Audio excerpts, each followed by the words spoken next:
Hey, everybody, welcome to this month of Staffing Monthly, where we are talking to the industry thought leaders. These are the people that agency owners, recruitment owners go to when they're facing challenges or they want to grow or they want to capitalize or optimize on key strategic initiatives. They turn to the coaches, the consultants, the trainers. And I'm actually bringing to you one of the premier coaches and trainers for recruitment business owners here in Terry Edwards of Make More Placements. And this is somebody that literally works with hundreds of recruitment business owners on a monthly basis, helping them make more placements, helping them grow their business and actually get out of the rut of some of the most common business challenges and get past that. So I'm really excited to have Terry here. Terry, welcome to Staffing Monthly. Thank you for sharing your time and wisdom this month. Thank you very much for inviting me, Dan. Really appreciate it. I'm looking forward to it. Awesome. Well, listen, I want to jump right in because I've been following you for a long time, not to sound like a weird stalker, but you send out some of the best marketing content that I really like. I like how you weave in some kind of on the nose humor and banter, in my opinion. And it's I've been getting it for years, and it's always a joy to get. And there's actually one that you sent me today, and you probably planned it a while ago, but I got it today, and I'm like, this is so timely. But I want to ask this question. You Sure. you deal with a lot of staffing or a lot of recruitment owners, and you help them scale their business, but you've been doing it for a long time. And I want to focus on these times. Like, what are the challenges that these recruitment business owners are bringing to you right now? What are you seeing the most in the way of challenges right now in the business? Yeah, great question, Dan. And what's interesting, the challenges that owners and directors of recruitment and search firms around the world, because we deal with recruiters from around the world, are facing right now, are no different to, I've been doing this for 20 plus years, to 20 years ago. Every recruitment and staffing firm owner has challenges around these three areas: time, team, and money. So it's lack of time often, underperforming team, and many will be lack of sales, not enough placements. But they're the three challenges. And interesting, by the way, every recruiter, when they're talking to a hiring manager, that's their challenge as well, around time, team, and money. So that's the answer is it's around those things. It will be something to do with time, team, and money.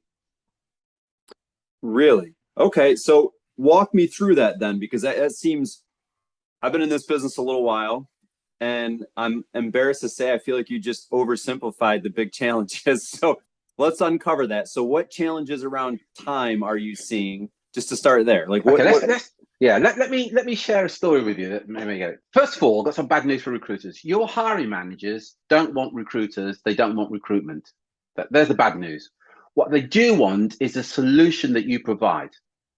So let me give you an example. A very close friend of mine is a personal trainer, and he targets investment bankers. So it's big ticket. I think he charges, I think it's £8,000 a quarter, and he for training. But if you think about a typical personal trainer, they come along to you and I, and they say, right, what we're going to do, we're going to go jogging every week, or probably 3 times a week. I'm going to take you out a menu. You're going to eat in predominantly, drink lots of water, lots of fruit, broccoli and chicken. And that's going to be it. But as you hear that, you're like, I don't know. you know, Here's what my friend is. He will talk to you. Let's say you're the potential client. He will ask you what you're looking for. He will ask you what your pain points are. And you might say, well, I've got a young family and I want to be able to go on holiday. I want to walk on the beach. I want to have a six pack. I want to have a six pack and the kind of physique that my partner looks at me and she's going, wow, which ultimately longer term means that we're going to have more sex. So what he's actually doing, what he will say to you, when I work with you, you're going to have lots of admiring glances and you're going to have more sex.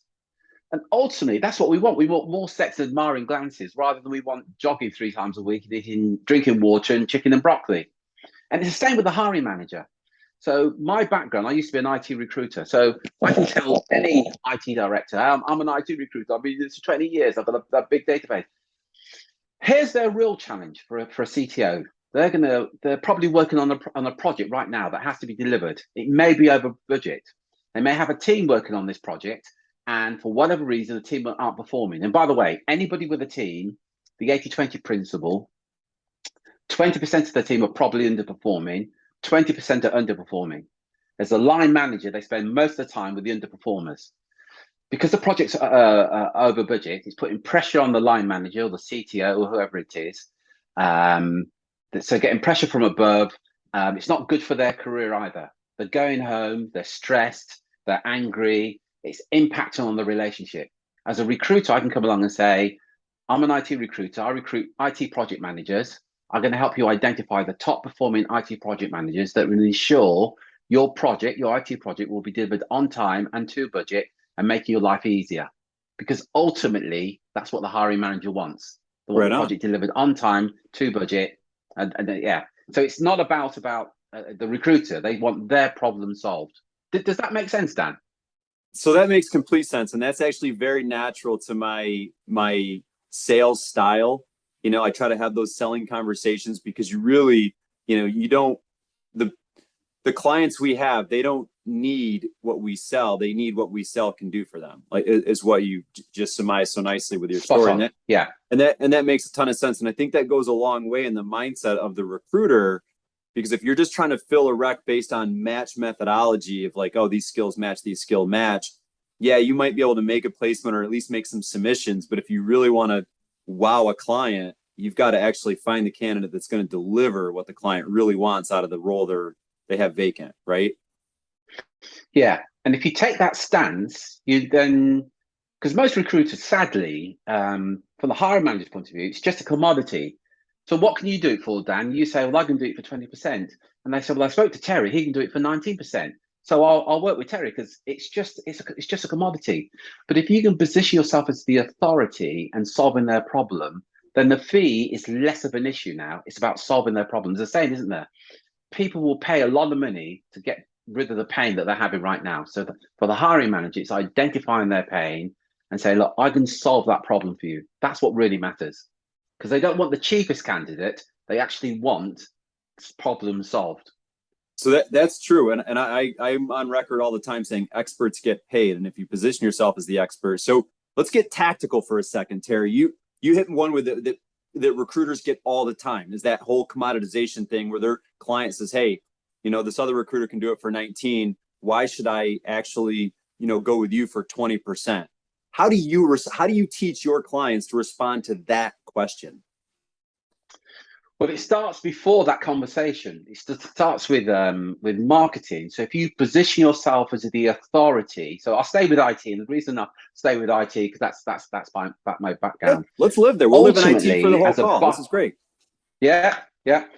Ultimately, as a buyer, you and I, what we want when we're buying. So imagine you go to the doctor and let's say you damage your thumb, and your general practitioner says to you, Dan, I can solve this.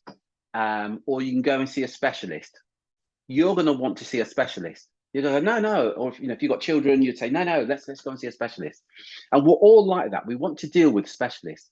So if you can position yourself as the authority, the go-to recruiter in that particular niche. So the other thing that we say is the narrower your niche, the broader your appeal.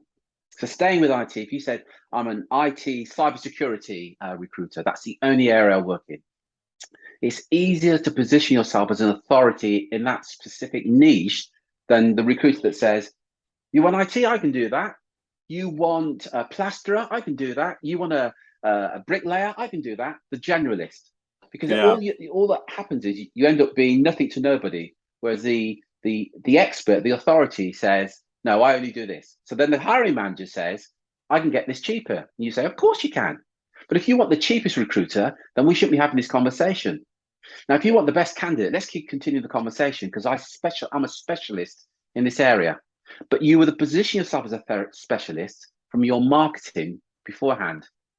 So you and I are talking now. If you think about it intellectually, Dan, we've never met. We've never actually met. And I'm introduced as the expert. But I'm introduced as the expert because of my effective marketing.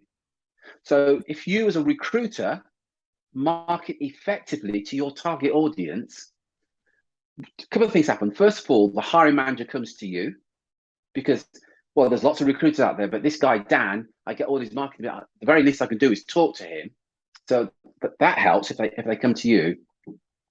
And if the content you put out is what's called high perceived value content that you're putting out, because most of the hiring managers have got no interest in what you're doing most of the time. That's a fact. Yeah. Yeah. They don't But care about us. every now They and care about then, their problem. yeah, absolutely. And when their problem comes up, they're going, shoot, somebody's just handed a notice in. Hell, this project just come in. I need this expertise in here. What they're saying then is, who can I talk to? It's a bit like if you're at home and you've got a leaky pipe, you want to talk to a plumber. But if you're at home, you haven't got a leaky pipe, and the plumber calls you saying, hey, Dan, I'm your local plumber. If you've got any leaky pipes, let me know. You're thinking, listen, plumber, when I've got a problem with my pipes, I'm going to give you a call because you've got no need for it. There's no pain points. Right. So your marketing is to nurture the relationship with those potential clients so that when they're ready to engage with you, ideally, they're calling you. So one of the things that we share with our clients is how you can get the client to come to you. So we call it leaning out. Rather than as a recruiter, you lean in, let's have to sell, let's have to sell. Lean out and get the hiring manager to qualify to work with you because you're the expert. You say, look, you may not qualify to work with us. Let's have a conversation and see what we can do. It's completely different positioning in the whole process. So I love that. And I got to tell you, there was one thing that just made my brain just light up when you said it. And I thought it was brilliant just with your cavalier attitude to the response. Earlier, you said when they're like, oh, I can get this cheaper. And you're like, well, of course you can. But if you want a cheap solution, we probably shouldn't be talking. Like, I love that because that is leaning out. And that really, like, that's just calling somebody out. Like, oh, it's very subtly saying, oh, I thought you wanted to solve this problem with an expert. My mistake. I'll show myself to the door and they're going to be like, well, no, I didn't mean that. I'm not saying I want the cheap solution. And they'll start selling you in that moment as to why they should work with you. Right. And it flips the script, right? It happens. Absolutely. Ask a hiring manager this question. Do you want the best candidate or do you want the cheapest candidate? In all the years I've been doing this, I've never met hiring managers. Well, no, I want the cheapest. And if you ask that question and they go, well, no, I want the best. And you ask this question, why do you want the best? Because they will start justifying their position. Because we all as humans want to justify, well, I want the best because, and they can't push back on your fees then. They can't say, well, Dan can do this for 20% and you're asking for 30. Well, yeah, but you said you want the best, not the cheapest. And you told me all the reasons why. So that's the thing with recruitment. Don't sell it. Let the hiring manager buy it. There's a massive difference between the two. And what we do with our clients, we share with them how to do the marketing. So the client comes in, they don't question your authority. They don't say, well, why would I buy that? That conversation never comes up. But that's to do with your marketing beforehand. And then with the questions that you ask, because selling isn't telling, by the way, it's asking the right questions. By you asking the right questions, the hiring manager is saying, yeah, I get that Dan can do it for 20% and you want 25, but I understand the benefit of me doing this for 25%. And ideally on the retained or an exclusive basis as well. That's the other thing as well that we advocate. We share with our clients how to do it either retained or exclusive. I love, and I want to come back to that for a second, but I love there's another subtlety that you do in there that I just love when you're saying if you want the cheapest, then that's the 20%, which is sort of like the industry norm, right? So you're basically making the average the cheap option, which by default should elevate the entire industry, but it basically positions yours as the right option. So I like that you're devaluing the norm and making the norm the cheap because it will level everything up. It should in the client's eyes. So Right. how do you? Oh man, there's so many questions. Now I got to come back to them because I want to go back to the email that you sent today that came out today, and I'm going to say anyone watching this, if you're hearing this and you want to see this email, send Terry an email and say send me the email with the subject line limit from October 20th.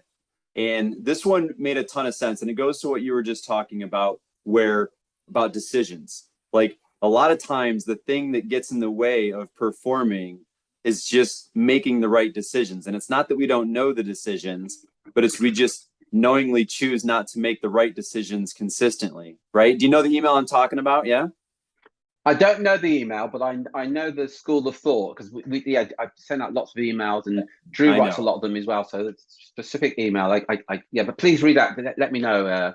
But there's an interesting point there is that if you walk down the road in the UK, I think it's the same in the States as well. you're not allowed to smoke in public buildings. So a smoker will be outside having a cigarette. And if you walk to them and said, hey, did you know that smoking kills? Here's what they're going to say. Yeah, I know, but see, it's not the knowing, it's the doing. If you said to somebody, do you know you should drink 2 liters of water a day and 5 portions of fruit? And I think you should exercise for 4 times a week for a minimum of 45 minutes. Everybody knows that. But obesity in the States and in the UK is on the increase, not because they don't know, it's because they don't do. Because we That all know what we need to do. that's so true, and that's where. And actually, I just read a study this morning that in the U.S., it's 42% of people are experiencing obesity, which is amazing to me, actually. And But it's getting that number's increasing as well. and that's where. So this is where I'm just going to read two excerpts, and I don't usually like to read emails when I'm doing these, but this just spoke to me, and it's so on the nose with this interview. But it says exactly what you just said. For example, you probably know your brain would function better if you drank more water, got more sleep, exercised more regularly, ate healthier. But then we make decisions that directly contradict that. You probably know your business would be performing better if you improved your business development, did more of it, did it more often, study how to get better at it, but then you do nothing about it. So it's like, so how often do you see that? Do you really, there's a big fragmented industry. So how often do you come across somebody that says, yeah, Terry, I know I should be doing these things, but, and like, what's the biggest excuse that they give you? Like, what's the most common excuse that business owners give you as to why they're not doing the things they know they should be doing to grow their business? Yeah, there's a couple of things there. I'm a bit of a sports nut, so when the World Cup's on, the soccer or football, yeah, you guys call it soccer. I'll stay up until 1, 2 o'clock in the morning, knowing as I'm watching the game that I'm going to be crap the next day. I'm going to be knackered and I can't function. And I sit there and justify it. Yeah, but I don't do this very often, and it is the World Cup and all my BS, by the way. Yeah. There's nothing unique, and I want to be clear about it. We all do that at some level. For me, it's a sport. And my wife says, "Well, if you're tired, go to bed." In a minute, in a minute. But what we do is there's a number of things going on. But one of the big things is what we tend to do is we can get in our own way. And this sounds counterintuitive at a level, but at some level, there's an element of fear. See, whatever you want, your success that you want, if it's the other side of fear, and you have to break through the fear to get to the other side to get what you want. And we then we run stories. Yeah, but here's a common one I get. Yeah, but my market's different. I get that all the time from recruiters. There's another one. Yeah, but you don't understand, Terry. In my country, example, they don't pay retainers in America, in Norway, in the UK, in Ireland. By the way, it's BS. Every country, every recruiter I work with in every country, they get retainers. Yeah, in my country or my niche, they don't pay higher fees. But it's your stuff getting in the way. But here's part of the reason why. You have to point the finger at somebody or something, or you have to take responsibility. If you take responsibility, you've got to say, actually, it's me. It's me why I'm not getting retainers. It's me why I'm not getting high fees. Fees are a really interesting one because fees are emotional. So no recruiter can ask for more than they actually think they're worth. But that's then about self-worth. I work with a guy, in fact, he's in Texas. His fee is 50%. I said, why 50%? He said, because he's quite crude with it. I'm effing worth it. That's why, Terry. But that's his self-worth. I could talk to another recruiter, and I spoke to one yesterday. Her fee is a fixed fee of $1,000 because she says that's what the market will pay. See, as I said that to you, you're like, are you crazy? Yeah, I Because your was. self-worth, Dan, is higher than that. That's all it is. Because there's a fee for every recruiter where you go, at that fee, I'm walking.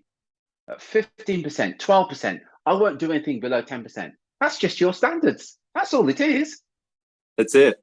That's so true. And that's why when I work with agency owners, I teach your people the mindset. If they understand the value that your service really provides to the clients, they won't be walked on. They'll present a higher caliber candidate. They won't cut corners. They'll know the value, but they'll stand by the rates and the fees that we're charging. And I think that's huge. So you remind me of a funny story. This happened a lifetime ago in a staffing business. I was actually applying to an RFP. I hate RFPs. I didn't want to do it.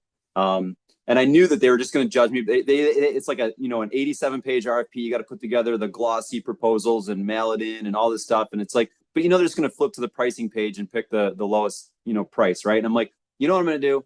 I'm going to put a number in here that's so astronomically high that they have to call me. And that's what happened. And we put it, like, it was insanely high. And they called and they're like, hey, we want to give you a call and learn more about your business. And it's like, really? I was like, I thought this was going to the low bidder. And they're like, yeah, but your price is so different than everybody else's. We just wanted to see what you're doing that's different.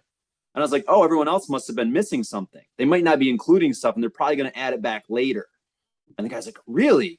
And I was like, yeah. And we actually ended up getting the business. It was amazing to me. But it's because we put something so high that it set the tone for value. Because, and this is what a lot of people, and you probably see this, Terry, people will place value on the price of something.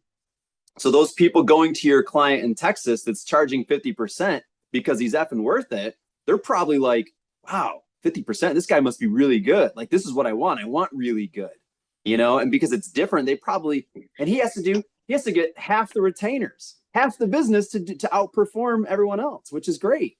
Oh, I love it. That's right. That's I love right. it. So, yeah. And it's a bit like if it was your birthday and I said to you, hey, it's your birthday. So, Dan, what I'm going to do, I'm going to come over, we're going to go for a meal. We're going to go to McDonald's. You'd be like, are you kidding me? Yeah, but Dan, it's really cheap. We can get, I don't know, 2 meals for $10. You'd be like, no way, Jose. Forget it, Terry. I'm not doing it. Because your self-worth is, it's my birthday. I'm going to celebrate my birthday. I'm not going to go to McDonald's or anyway, the equivalent. I'm not knocking McDonald's, but a cheap meals is the point I'm making. right. So we know that people don't buy on price alone. We know that. That's a fact. Otherwise, we'd all live in the cheapest house. We'd be driving the cheapest cars and everything else. There are so many other factors that influence it. But one of the biggest ones is your own personal self-worth. It's and your true. own personal standards. It's true. So as we're getting near the end, I want to come back to the point that you made earlier as kind of our final question.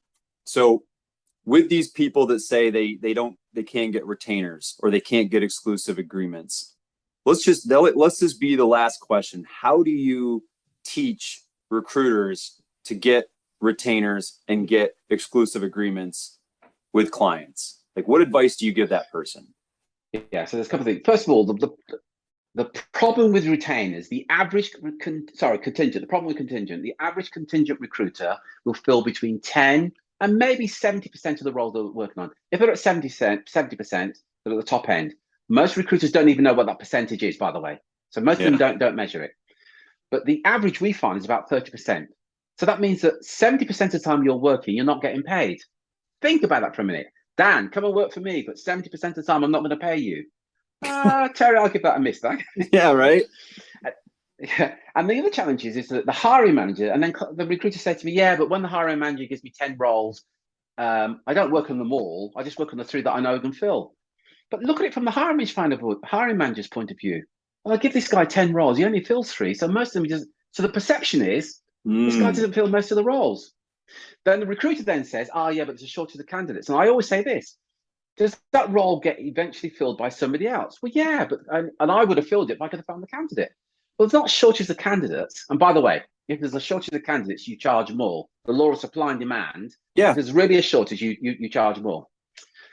So here's the thing about, again, it's about getting the hiring manager to buy or to engage with you on a retained or exclusive basis. So we actually say, don't sell it, but identify, I'm skipping about a bit here.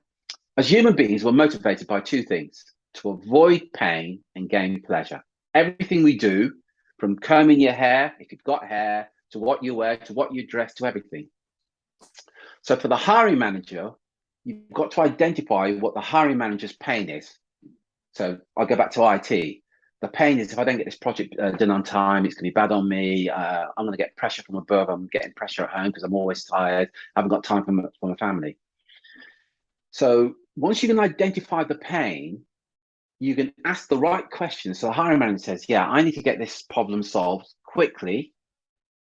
The price isn't so important now. I just need to get this problem solved quickly. But to do that, you need to get them to acknowledge what's going on.